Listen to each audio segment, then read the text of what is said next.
Oh, where is he at?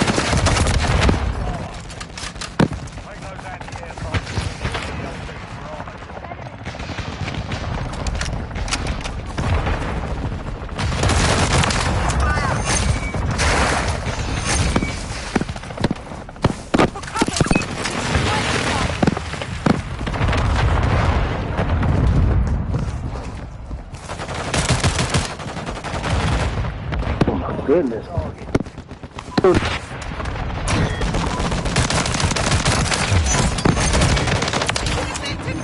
Almost came to a sticky end.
Loading.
Enemy soldiers are approaching.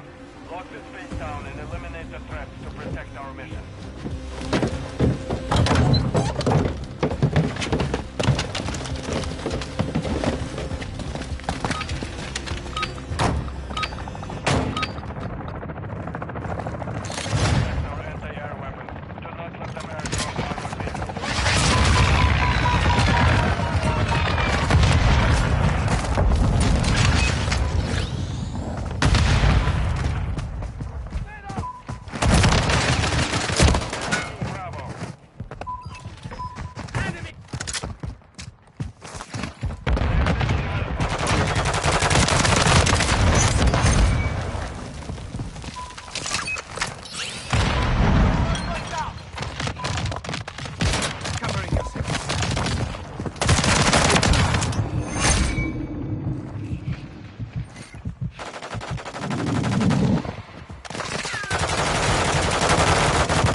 looking, whoever that was.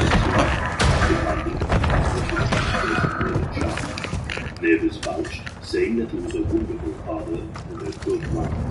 The local in the village said, "Your people know his daughter. Everyone is on his side."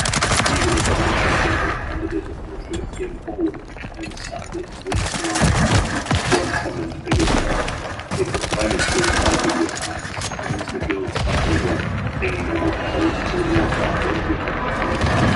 To stop, the direct responsibility of the parents. Always was a social review. She told them she couldn't understand the do such a thing, and told one journalist, with a brief to them with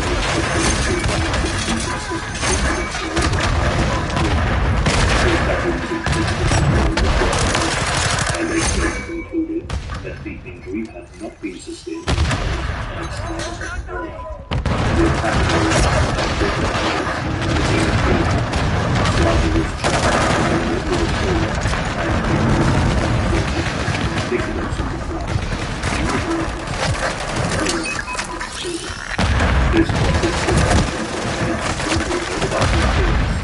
villagers began to check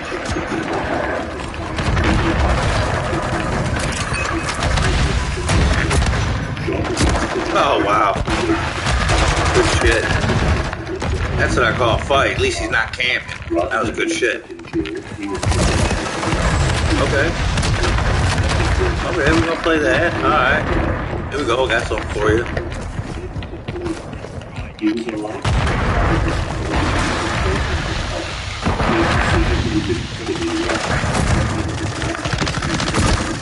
Oh, okay. Okay. As the case made its rounds in social media, began seeking guests that they believed Slider's stories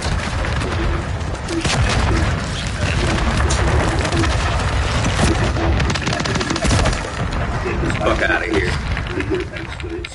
Fuck down.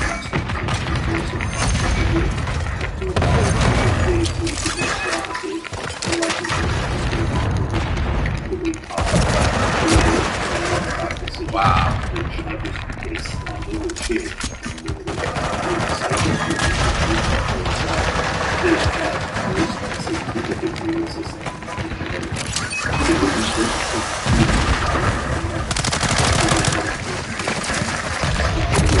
Fuck! Fucking camping bitches, dude, and I stopped just to be fucking fair, dude. Now fuck that. You're fucked. Get fucked.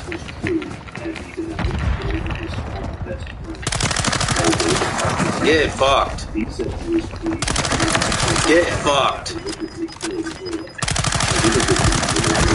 Get fucked.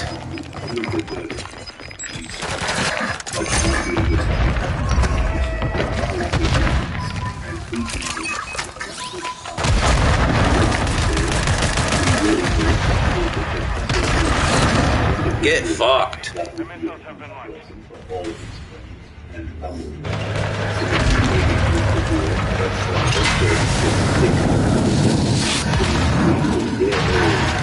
Many of you may believe that 6 months is too long, and many were still angry that it was ought to succeed inside of a jail cell. But without Take control of this base with multiple ICBMs primed for launch. Get in there, break through their defense.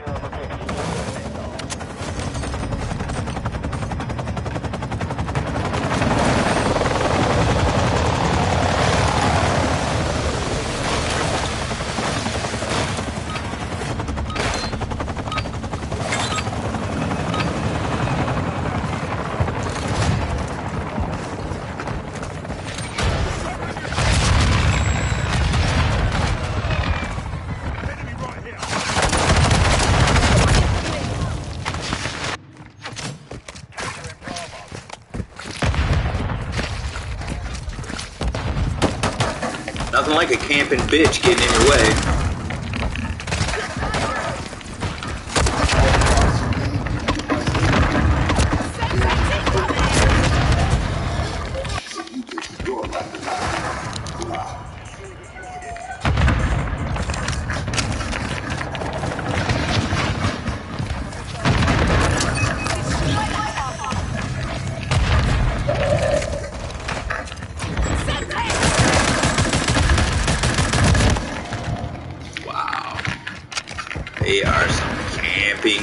bitches, dude.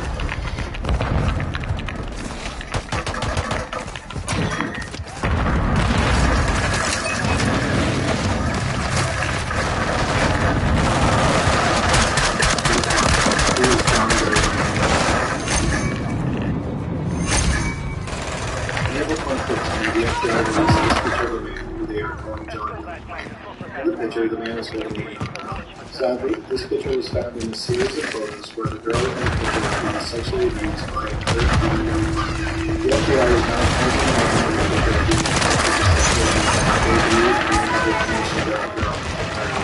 What is known is that the picture was taken before the year 2000 and the passing of the picture's candidate at the National Center for Missing and Misguided Children. The man in the picture, who is likely between the ages of 30 Nah, dog, push, man. Don't fucking hang back and goddamn camp. Push that shit, dog.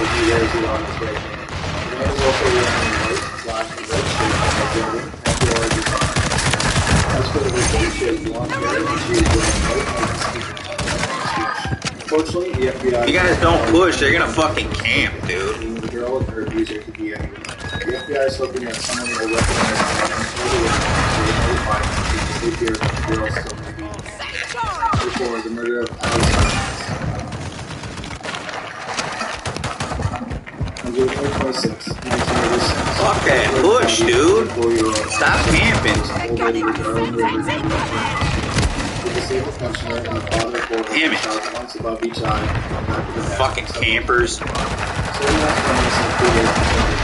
Come on, let your pussy breathe.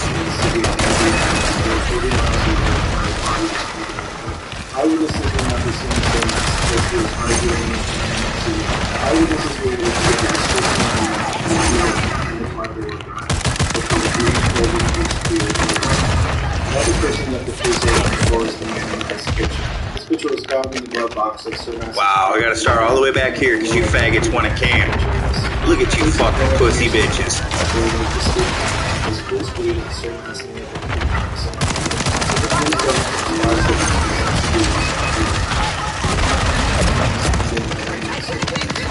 The police will believe that one of the two people that Sir Master person officially come forward and official life was 30-year-old Mason. He was the El Dorado.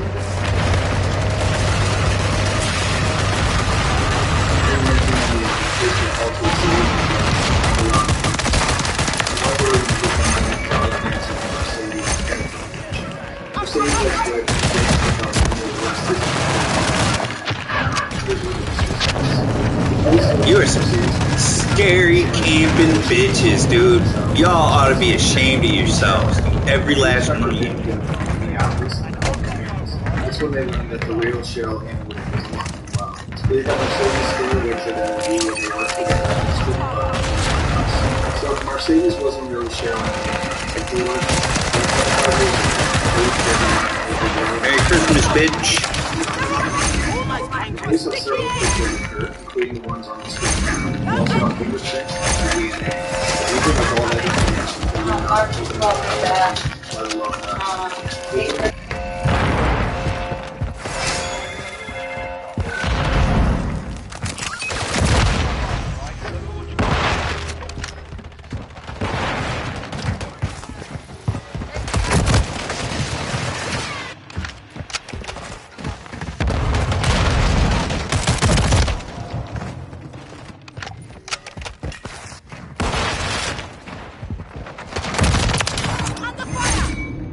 Need medical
I'm gonna try this sniping again in this. 57-year-old Don Smith, who was a pastor at a feeling local Baptist church, playing drove with past fire. him 3 or 4 times. Asked him why Oh, he- everybody's a sniper in here. Smith Oh, said that he look wanted to at have that. sex with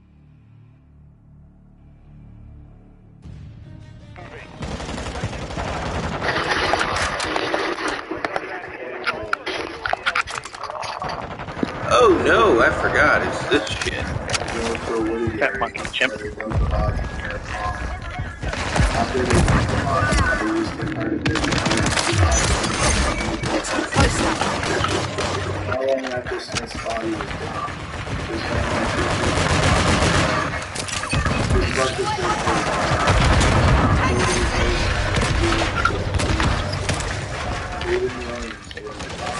Chimping out. Police pursued. After their high-speed car chase, the couple finally gave up. Williams first, they found another car.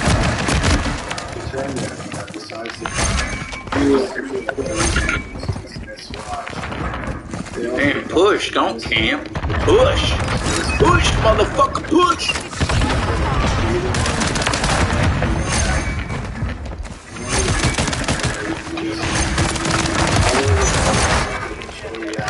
Push, motherfucker, push! Push like a turd! They did not get any. This is our Oh wow. That's a spicy turd. That's a Taco Bell turd. Aw, bitch.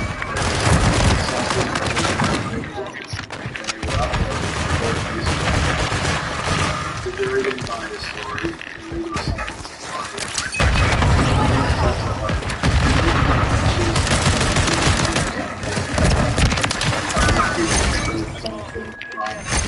Fuck you, Star-Lord. Eat a dick.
Let's kill.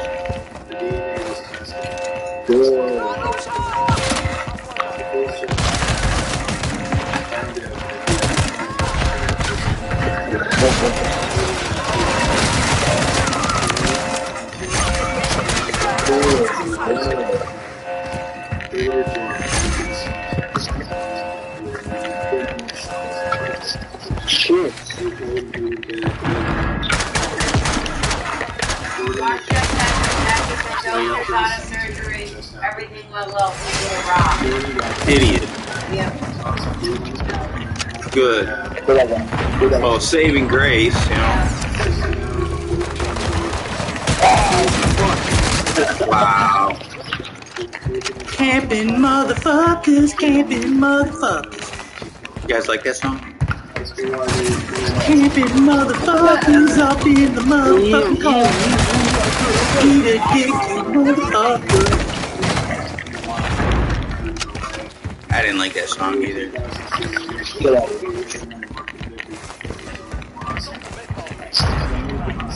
Stop being scared. Stop being scared. They're camping. They're dug in like fucking blue dog ticks.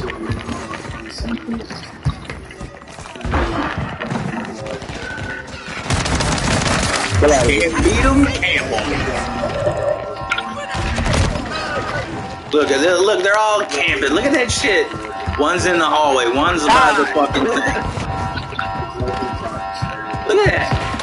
Look at that. Look. Oh my god, dude. I fell for the okie doke. Okay, stay there, bitch. Please do.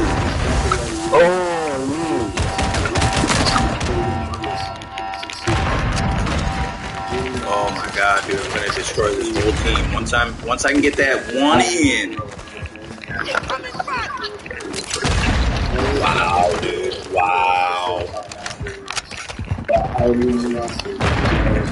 This is some douchebag type shit. It has been upgraded to douchebag material.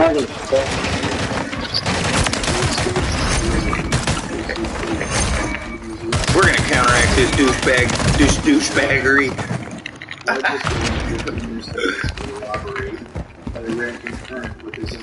Oh, look at this guy. This fucking guy. We're gonna pretend like nobody saw that. Look at that shit. Sneaky little bitch.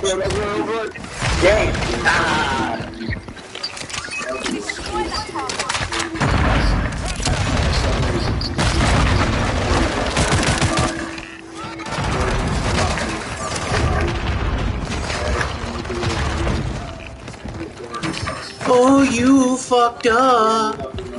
Oh, you. Oh, wow, dude. You let him camp from behind, you fucking idiots.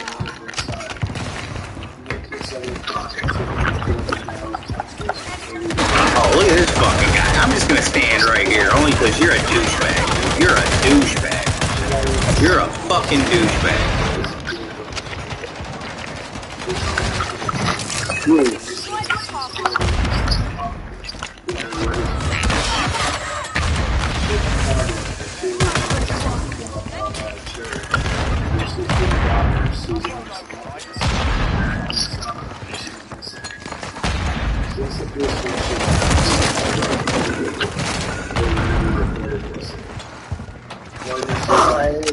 Wow.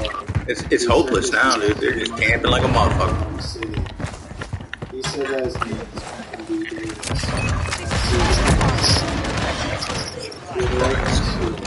Everybody wants to be a fucking COD all-star. Look at this guy. Look at this guy.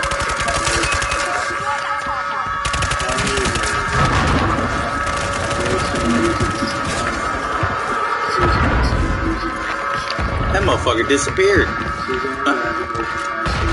Oh no, he didn't.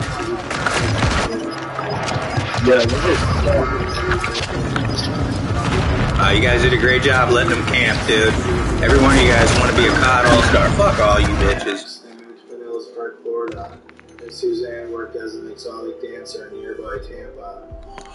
Her co-workers thought it was strange that Suzanne's father... Go back to Invasion, dude. I'm not playing that bullshit no more. No. What the fuck was that, dude? That was bullshit, bro. In the spring of 1989, Floyd convinced Meso that he could get her work in Hollywood if he could take some nude photos of her. Meso agreed, but soon after learned that Floyd had scammed her. If I see that fucking map again, dude, I'm gonna lose my fucking mind. I hate that map, dude. It's a camper's fucking paradise. I know what Meso did. She became enraged and confronted her outside the club. Floyd hit her at least once and had to be physically restrained from continuing his attack. Around 2 weeks after the confrontation, in the first week of April, Vanessa went missing. In May 1989, Floyd, Suzanne, and Michael went to New Orleans. Living names Clarence Marcus Hughes and Tommy John Campin, Floyd and Suzanne got married. Then they moved to Tulsa, Oklahoma, where Suzanne continued to work as an exotic dancer. On April 24th, 1990, Floyd, Suzanne, and Michael drove to Oklahoma to stay in a motel because Suzanne had an early morning doctor's appointment there. At 12:55 a.m. on April 25th, a call came into 911 that a woman had been struck in a hit-and-run accident and she was lying on the side of the road near the motel. The paramedics took her to the hospital, and the only thing that she could say was "Daddy." The next morning, Floyd drove to a store near the motel looking for Suzanne, and and a person at the store said that a woman had been taken to the hospital hours earlier after she was struck by a car. Lloyd went to the hospital and said that the woman was his wife, and he gave them her alias, Tanya Dawn Hughes. Suzanne died 5 days later. Lloyd gave Michael to the foster care system, and then he left town. This prompted the police to start looking into Tanya Dawn Hughes' history. When they did, they found out her husband's real name was Franklin Floyd, and he was wanted for the attempted kidnapping in 1973. Floyd was found living in Augusta, Georgia, 2 weeks after he fled. He was arrested for the 1973 attempted kidnapping.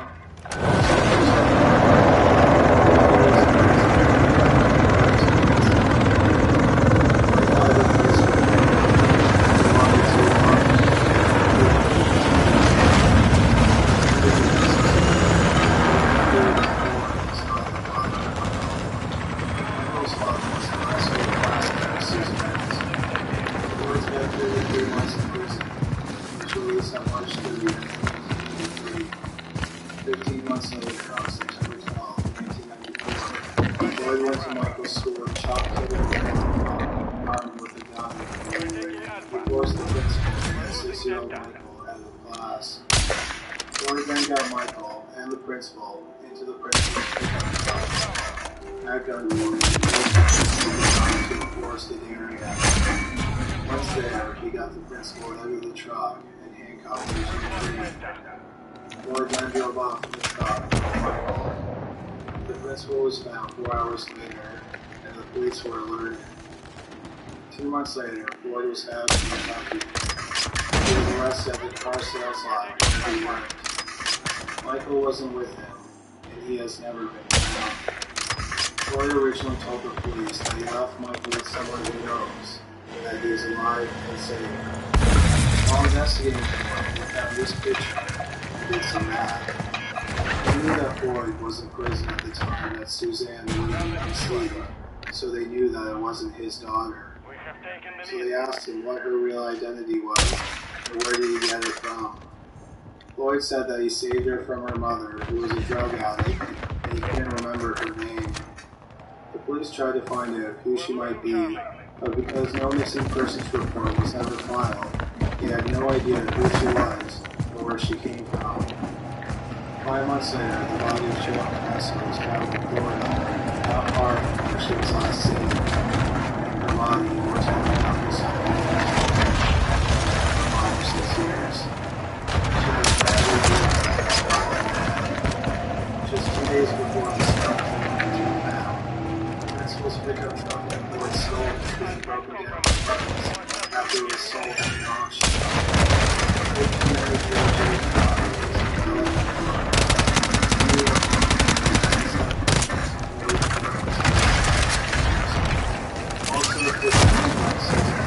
Man, kiss my fucking dick, dude. Kiss my fucking dick.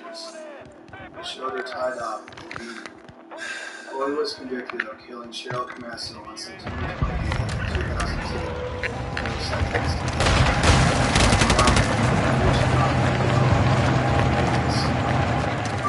mostly reluctant that the woman he called his daughter, then married, and what happened to Michael. So the FBI continued to interview him for years. In 2014, he acquired Suzanne's true identity. He contacted her mother. Her DNA confirmed that she was from his daughter. Sadly, the whereabouts of her are still unknown, or is specifically to this day. The location of Michael is also unknown, but in 2016, Floyd admitted to shooting into that on the day that he said that he buried somewhere near the Oklahoma-Texas border. The police associated that they did not know any names. Currently,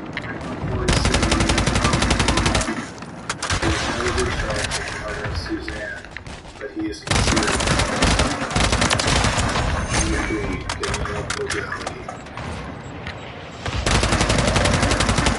in 2014, 32-year-old Daniela Kojali was working as a nurse at a hospital in Italy. The families of patients never had any complaints about her or her but she was cold and vindictive. She would do things like give her patients laxatives at the end of her shift so that whoever was taking over would have a more difficult shift. Her coworkers said that if she became irritated with the patient, she would give them a sedative so they would pass out. She even joked with other nurses that she killed annoying patients by giving them a lethal dose of potassium chloride. Potassium chloride is when huge amounts of powder injected into people who are being executed via lethal injection. It's the third drug. It's time to hurt. April 2014, 70-year-old Rosa Calderon was admitted to the hospital with a 1-leg pregnant. Sadly, Calderon died. A local medical watch group requested that an autopsy.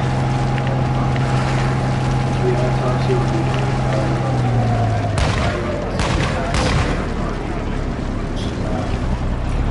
Police interviewed Calderon's daughter, and she said that the last nurse to know her was Cojelli. Police said the police to start investigating Cojelli. The first thing he did was look at Cojelli's patient history. In the first 3 months of 2014, Cojelli spent 88 patients. Cojelli was in treatment, 38 of them died. The other nurses in the unit reported that their patients died at the same time. Then the police looked at Cojelli's record. You know what's happened. Every fucking time, dude.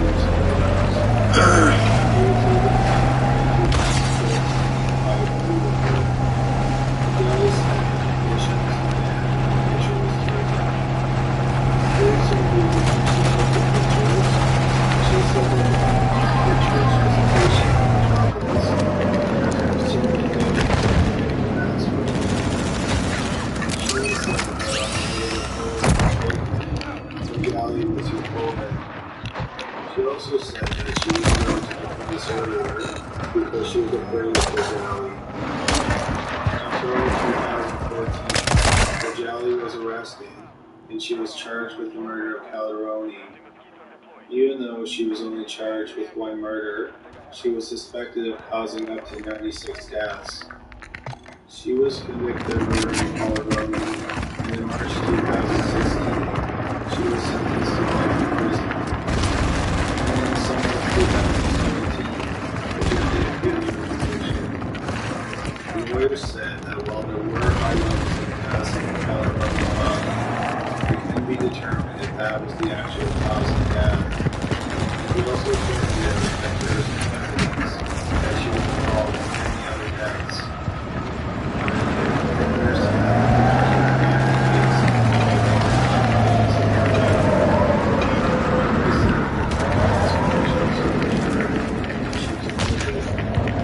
After spending 3 years in prison since her arrest, she was released and she was apprehended. It had been held for child as a horrible serial killer, and it was possible that she was no longer but she was also 3 years in prison because her co-workers didn't like her because of 2 ill-conceived photos. Number 2, Anton Linden pepper shot. Growing up in Trollhättan, Sweden, Anton Linden Pedersen was a loner. He spent a lot of time by himself. As a adult, he embraced an racist ideology and was strongly against immigration. He visited many Russian countries and enjoyed meetings that portrayed Nazis in a positive or sympathetic. He learned that he was he had went online too close. On October 27th, 2013, London Pedersen walked into Cronin School wearing the helmet, which looked a lot like Darth Vader's helmet, and armed with a sword. London Pedersen is a population school, and he wrote several novels. Cronin is located in a neighborhood with a high population of immigrants. When he got into the school, he quoted one of Darth Vader's most famous lines, "I am your father." Many of the students thought that it was a Halloween prank. Two students asked him to take their first official prank. He didn't say anything, but he posed with his students to get his photograph. Get the fuck out of here, you camping cunt! The 21 teacher's assistant has Linda Pettershaw, who he was, to remove his helmet. When he went to take off the helmet, Escobar yelled for the students to run, and he tried to wrestle the story.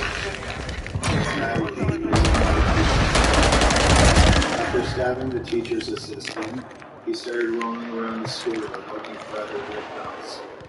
While he wandered around the campus, he was recorded on the school's CCTV system. He then turned across, taking no harm in his arm.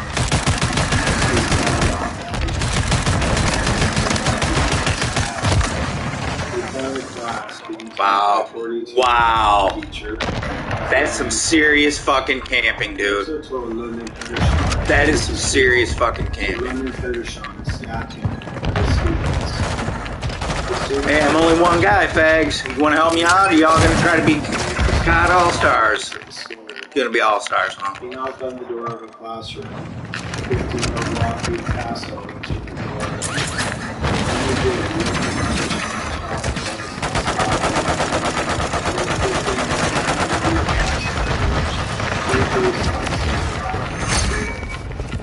They found him. He raised his sword.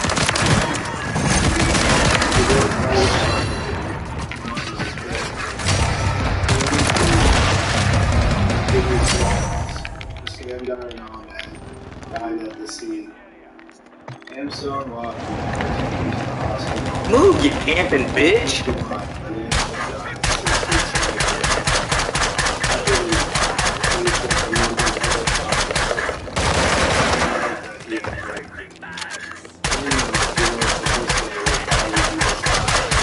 Quit camping. Quit camping. Quit camping. They had all immigrated to Sweden. The massacres began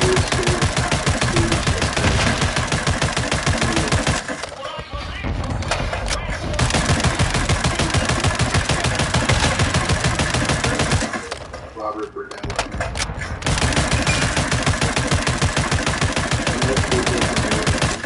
Quit camping.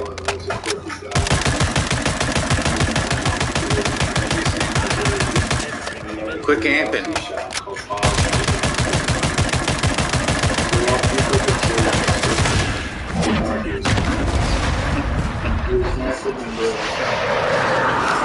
I bet I had 2 days. Shouldn't have been camping. Camping's bad, buddy. No campy. No campy campy. No campy campy. No campy campy, buddy. You know campy campy. Uh-oh. That Juicix. That's a camper there for real. When the detective started going through Fidella's house, it became hard to tell what was evidence and what wasn't. Fidella collected odd things, like skulls. What the fuck? And it wasn't long before Fidella's dark secret life came to light. At the time of his arrest, Fidella had been openly gay for over a God, decade. this camping bullshit, dude. Where's our little buddy or camper here? Mr. Juicix. Mr. Camper Juicix.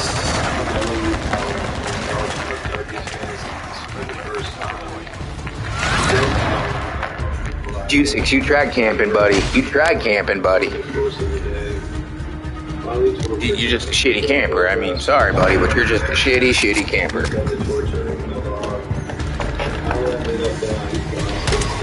Hey, Trump, go fuck yourself. Shouldn't have camped so much. Fucking camper. That's why you got dragon's breath in your face the whole game. It has never been recovered. next year, in April, a friend of Verdella's, 18-year-old Robert Sheldon, asked Verdella if he could stay with him for a few days. Verdella agreed and Sheldon moved in on April 10th. Verdella drugged him on the first day that he moved in, but then he decided not to take him in. 2 days later, Verdella changed his mind, and again, he drugged Sheldon. Sheldon endured 4 days of torture, which was all documented by Verdella with his Polaroid camera and his written logs. On August 16th, a repairman was coming by to do work on Verdella's house, so Verdella put a plastic bag over Sheldon's head until he stopped breathing.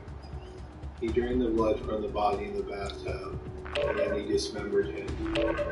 He put most of Sheldon's body out with the garbage. This time, he kept his victim's head and buried it in the backyard. On June 22nd, 1985,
Good camping, bitch. During this Good time, camping. I was alone when she traveled back to her family.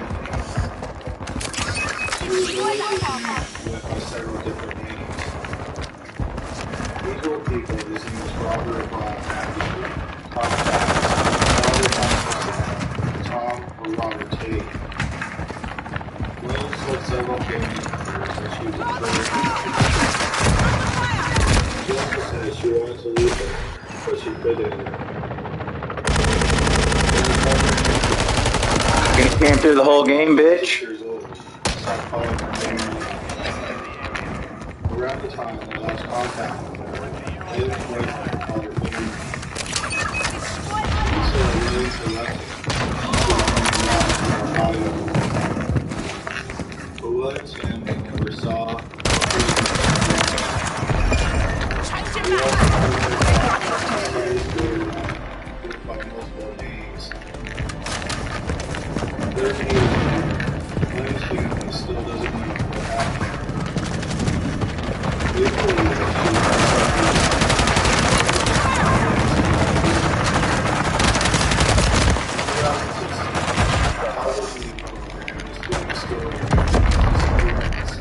and they uncovered a photograph of Williams' mysterious boyfriend. Photographs of the man the police had.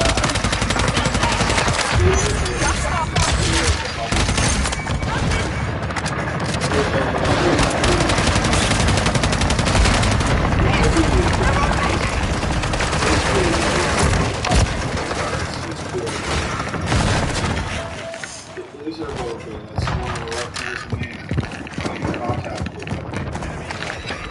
He may be the only person who knows what happened to Nancy Stewart. Jesus fucking Christ. Number 2, an MK Shane, Barbara Joe Hoover-Holzer. In early 1982, 29-year-old Barbara Joe Hoover-Holzer lived with her husband, Jeff, in a small town in Campin, Colorado. Jeff ran in the finance repair shop. Barbara worked at ROCKIN in the nearby town of Campin. Of course. Barbara had been promoted to officer. After this, she celebrated her promotion. Barbara's employer, Mr. Bob, was working in the Mr. office for office. Told me that she was going to stay for a few drinks. Jeff asked her if she wanted him to pick her up later, but she said no. She said she was just hitchhiking. At about 7:45 p.m., Barbara left the bar and she walked out into the cold January night. The co-workers saw her standing in front of the nearby store hitchhiking. She was heading south towards Alma. At first, just before dinner, they fell asleep. They woke up and were surprised that Barbara hadn't returned home. He figured that she was just having fun and chose to stay at the bar longer. But at around 2 a.m., after the bar was closed, she was tired. Just started moving, she left the bar hours earlier. Jeff left for the same reason, and the police told him he was too sick and not a missing persons report. The next day, at 3 p.m., police were called by someone who crossed up the street.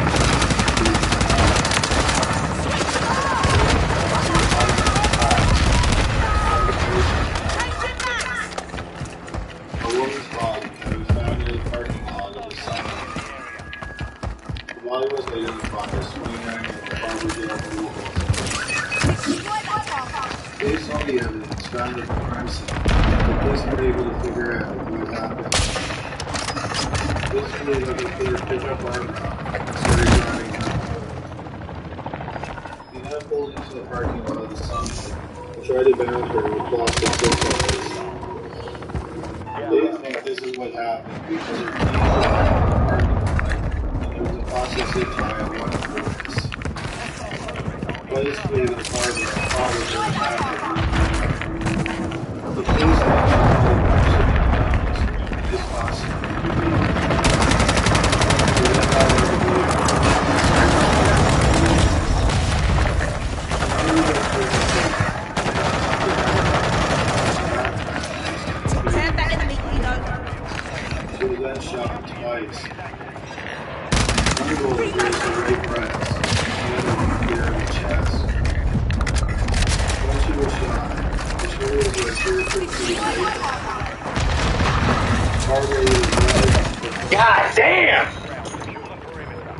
There was a 38, a 357. Peter Stopper, jacket, olive pants. His body, the police on the backpack, and single arm saw.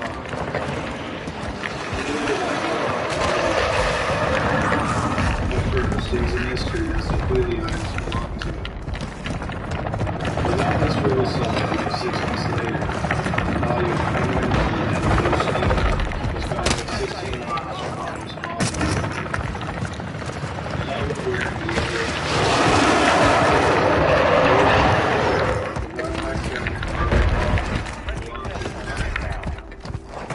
man went missing for breakfast just hours before Barbara was on scene hitchhiking out of town.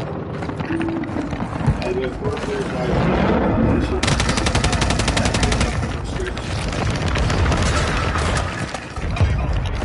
they was seen talking to a woman outside of the pharmacy. The woman was dressed. She looked overwhelmed and said it camping for a few days. The woman started cigarettes.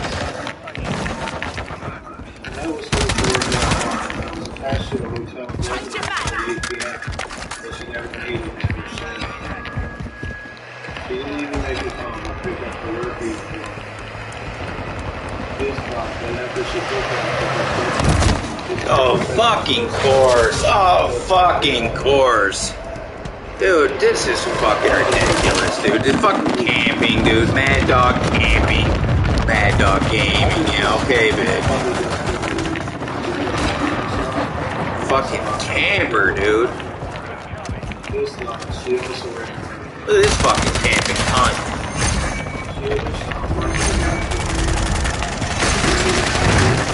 Jesus fucking Christ.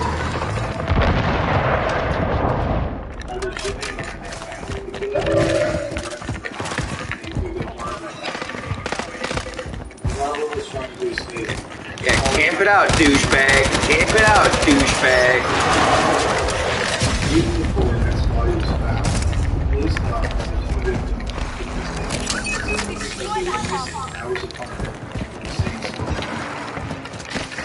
They also had similar physical features. They had one more there. They were both 5'3", and they both weighed 2 pounds. The first suspect in the case was Barbara. This fucking camping's ridiculous. I mean, don't it get old? Where you guys are like so drunk on the fucking, oh my god, I shot a 5-year-old. Jesus fucking Christ.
Butthole, bitch.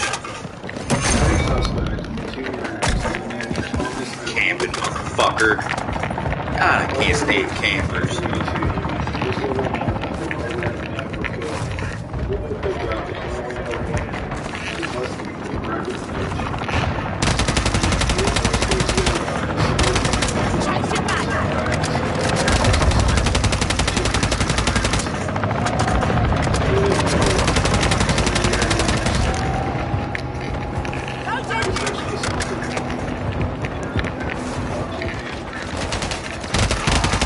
Loaded.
Initially showing him the car, he tapped it.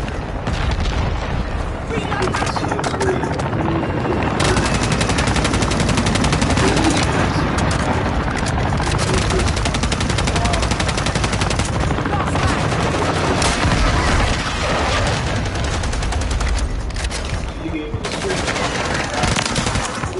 Fuck it, I'll get him cheap. I'll take him cheap.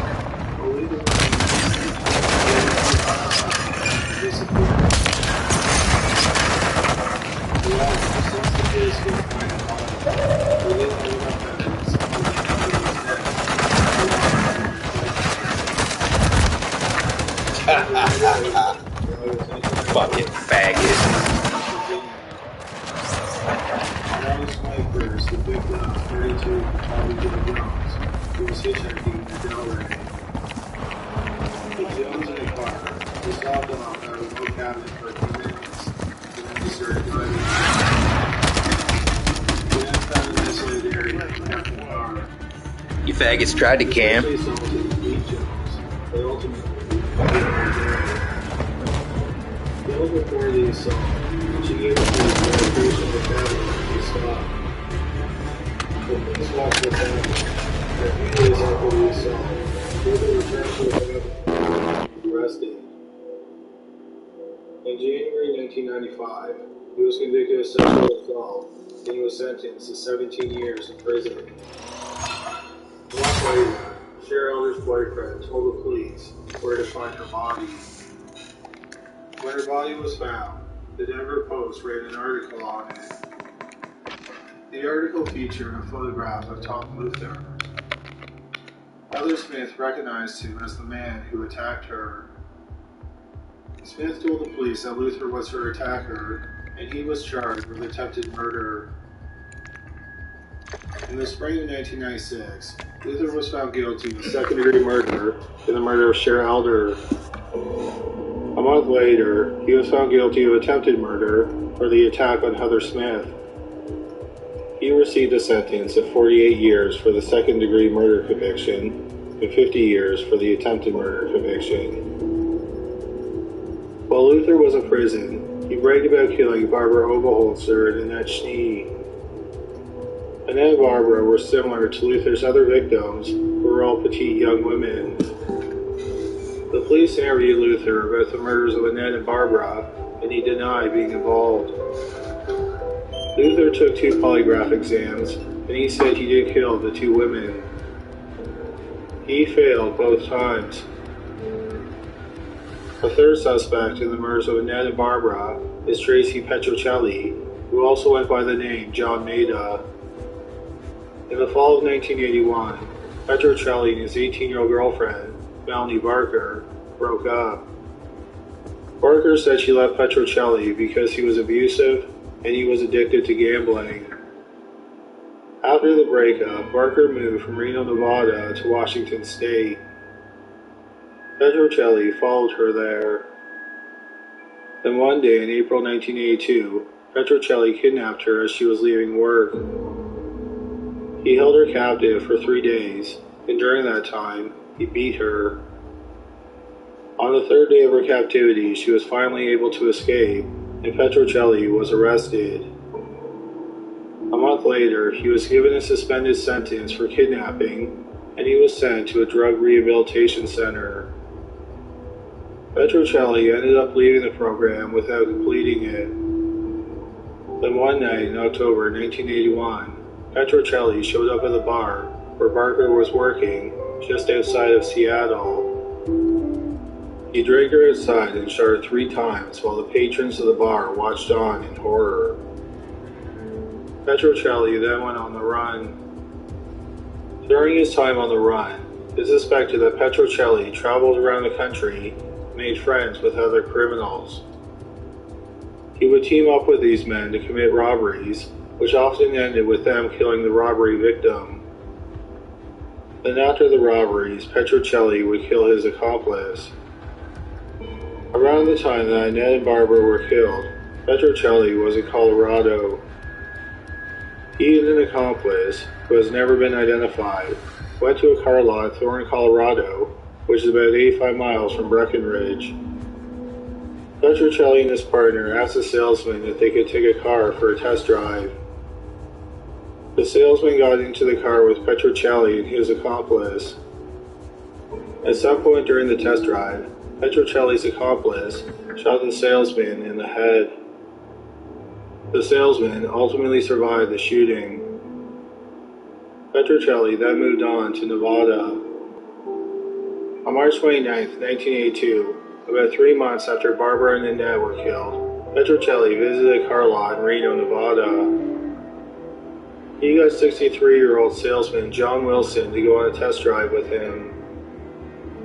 During the drive, Petrocelli shot and killed Wilson. About a month after Wilson's murder, the police received an anonymous tip that Petrocelli was renting a room in a house in Las Vegas, Nevada. He was arrested shortly after the police received the tip. In his possession was the gun he used to kill both Wilson and Barker. Petrocelli was found guilty of killing Wilson and he was sentenced to death. But in 2017, his death sentence was overturned and he is currently sitting in a Nevada prison.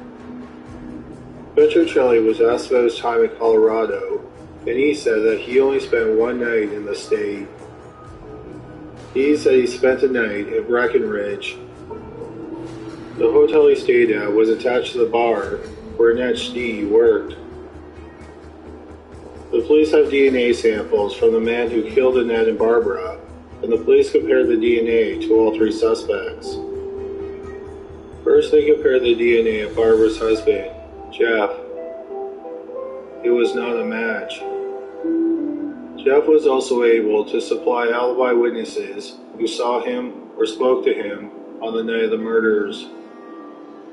Based on the witnesses' accounts, Jeff wouldn't have had enough time to kidnap and kill both women, so he was officially eliminated as a suspect.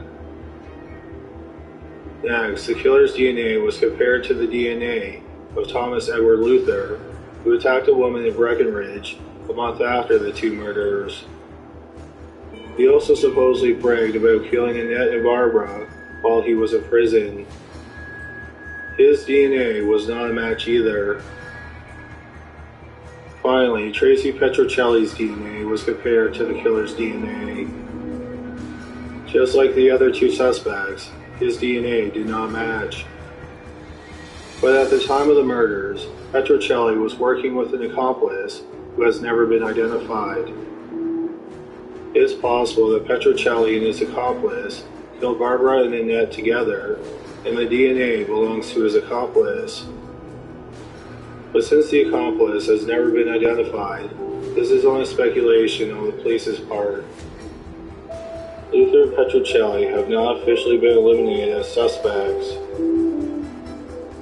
One final possible clue is a photograph that was found in Annette's backpack.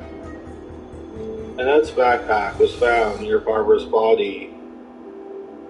It is a photograph of a man who has never been identified. Annette's family and friends have never seen the man, and they do not know why she had a photograph of him.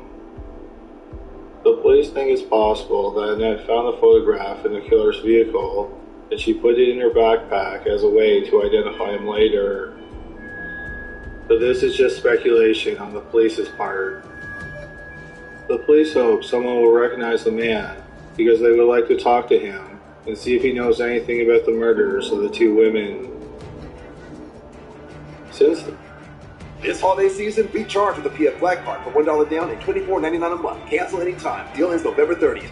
the police have the killer's DNA, it could just be a matter of time before the culprit is caught through reverse genealogy. This is the process which helped catch the Golden State Killer, who is also known as the original Night Stalker. Investigators can input the killer's DNA in the public genealogy databases, and they should be able to find relatives to the killer. If they do find relatives, it will give them a small pool of possible suspects to investigate. So hopefully, the next time we do a video on updates on cases previously featured on Criminally Listed, we'll be able to tell you that there was an arrest in the murders of Barbara Jo Oberholzer and Annette K. Schnie. Number 1. Alexander Mengel. In September 1982, Gary Simulowski followed in the footsteps of his two older brothers to join the Westchester County Police Department. Not long after he joined the force, he worked undercover on school campuses around the county, trying to stem the flow of drugs. He was successful in his undercover job. In September 1984, he was named Police Officer of the Year for the county. However, due to budget cuts, Simulowski was moved from undercover work to patrol work. On the evening of February 24, 1985, Simulowski was patrolling the Sawmill River Parkway near Yonkers, New York. He noticed a Mercury Capri speeding, and the driver changed lanes twice without signaling. After Simulowski followed the car for a few minutes, he had the driver pull over. Simulowski radioed into his headquarters and gave them the license plate of the car that he pulled over. He walked up to the car, and he found 4 people inside of it. 2 men were in the front seats, and a man and a woman were in the back seat. Simulowski had the driver step out of the car. The driver said his name was Alexander Mengel. He was a 30-year-old legal immigrant from Guyana. He came to the United States in November 1976, about 8 years earlier.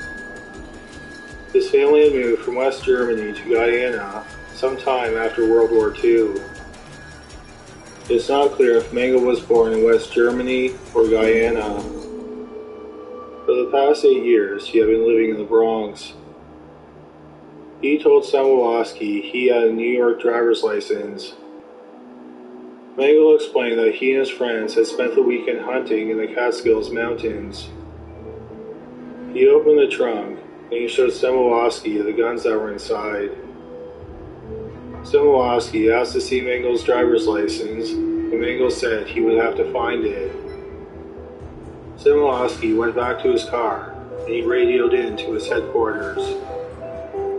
He asked for backup because he wanted to search the car, but he was concerned because the occupants had guns.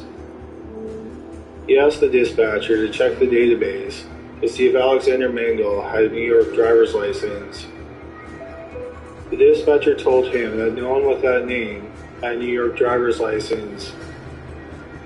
As Simulowski sat in his police car, Mengel walked up to the car and shot him point blank in the head. Mengel's friends then drove away in his car. The car Mengel was driving didn't really belong to him. It was registered under Mengel's estranged wife's name. His estranged wife and their son had gone into hiding because Mengel had been horribly abusive for years. A year earlier, he had broke her jaw and he was arrested. After Mengel's friends took off in his car, Mengel got into Simulowski's police car and drove it to a nearby neighborhood. He parked the car and then ran away. When Simulowski's fellow officers found him, he was dying in the passenger seat of his patrol car. He was rushed to the hospital. The doctors worked on him for 90 minutes in the hospital, but it was too late, and 27-year-old Gary Simulowski was pronounced dead. By the next morning, Alexander Mengel was the most wanted man in New York State. Within 48 hours of the shooting, the police had found Mengel's car and his friends who were in the car, but they weren't cooperating with the police. They only started talking after they were threatened with long prison sentences. They said that Simulowski's murder was senseless and unprovoked. They thought Mengel killed him simply because he didn't have a driver's license and he thought the car would be towed.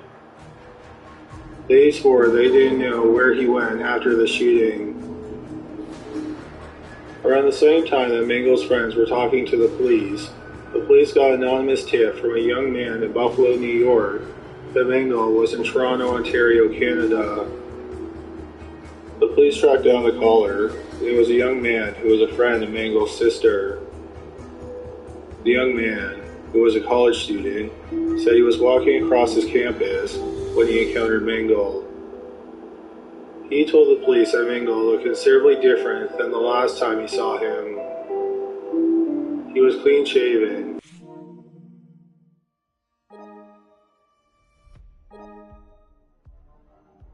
A car that looked new, but it was covered in mud. The police in Toronto and its surrounding cities were alerted to keep an eye out for Mengel, who may have been driving a white Toyota. On March 2nd, 6 days after Stimulowski was killed, a police officer in Scarborough, Ontario, which was a city that bordered Toronto, saw a white Toyota Tercel with New York license plates. He recognized the man behind the wheel from a photograph that he saw earlier. It was Alexander Mengel. When Mengel saw the police car, he sped off. After a short drive, Mengel abandoned his vehicle and ran. The officer chased after him. Mengel found himself cornered, and he tried to pull a gun from the waistband of his pants. But he fumbled the gun and dropped it. He was arrested without anyone getting hurt or killed. The gun that Mengel dropped was Stimulowski's service weapon. The police checked the ownership of the white Toyota, and it belonged to 44-year-old Barbara Capone. Capone worked at an IBM satellite office in Ferry Dobbs, New York, not far from where Mengel ditched the patrol car. She had not been seen since leaving her office on February 25th, about 24 hours after Stimulowski was killed. The police searched Capone's car, and they were horrified by what they found. They found a woman's scalp with hair. The police suspected that it belonged to Capone. The police also found Capone's driver's license, and the picture had been changed. In the photograph, Mengel was wearing Capone's hair as a wig. The police believe he wore the hair as a disguise when he crossed the border into Canada. The police asked Mengel what he did with Capone's body. Mengel admitted to stealing the car, but he said he never encountered the owner. In a wooded area in the Catskills, about 100 miles from where Capone went missing, the police found a summer cabin that had been broken into and ransacked. Inside the cabin, they found some of Capone's blood and her fingerprints. The police brought search dogs to the cabin, and they began to search the woods for Capone's remains. After a few hours of searching, they found her body, which was wrapped in a shower curtain that was taken from the cabin in the woods. The cause of death was 2 stab wounds to the chest. It was clear from the state of the remains that Mengel tried to make a mask to go along with his grotesque wig. A few weeks after he was arrested, on March 27th, the police in Canada handed Mengel over to detectives with the Westchester Police Department. Get up there and lay down. Now. A month later, on April 26th, he was being transported to Catskills Village for an arraignment on the murder of Beverly Capone.